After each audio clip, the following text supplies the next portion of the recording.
My toxic husband asked me to make him double lunch for work, which he shared with his side chick, and I think I accidentally went too far with my revenge. I know what he did was wrong, but I went nuclear with it. My husband and I have been together for a year. I work part-time to pay for the legal process of getting him documented and getting him to officially own a green card. We are very fortunate that it seems it may be an easy process of maybe 2 years max for his residency, but now I'm going to cancel everything and ask for a divorce. My routine used to be that I wake up 2 hours before him every morning and make him lunch, pack everything for him for work, and have his breakfast coffee and clothes ready for him to wake up. I then would eat, get dressed, and head out within 30 minutes.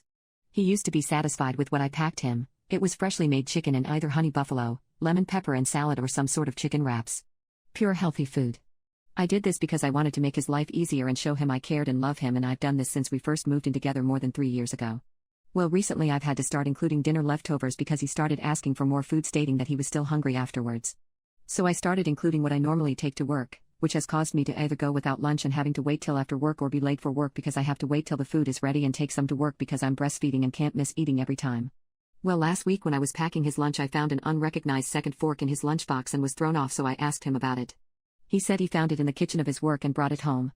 I had noticed small changes in him that I gaslighted myself into thinking I'm being insecure because I just had a baby, but this made the pit of my stomach churn. So a few days later I decided to go to his work during lunch to surprise him with dessert and for him to see the baby. Well, that was when I found out why he wanted more food.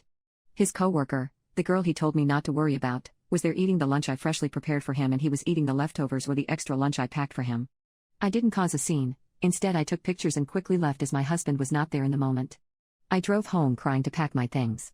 When I got home, I took the bassinet and anything I'd need for the baby and my essentials and went to my sisters and brother-in-laws and told them everything, and even showed him our conversations from WhatsApp where he told me that the girl no longer worked there. I normally text him throughout the day, so he started texting me and calling me to see if I was okay and what was for dinner. He was almost off. And then he got to the house an hour earlier than usual and saw mine and the baby's things gone.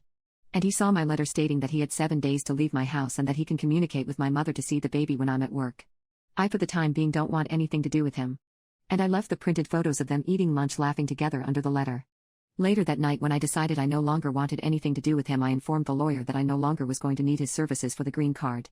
And then messaged the lawyer privately to ask if I could maybe move our contract and the money I've paid so far over to his divorce and family practice.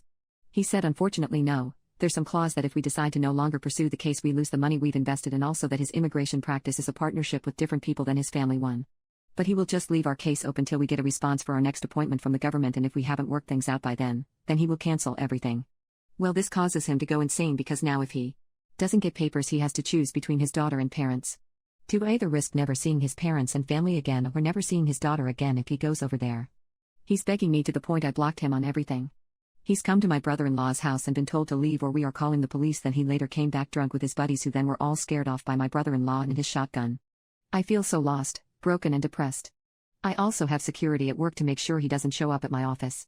My sister tells me to leave him but not to divorce so he can never get with anyone else and get papers, but I can't do that to him.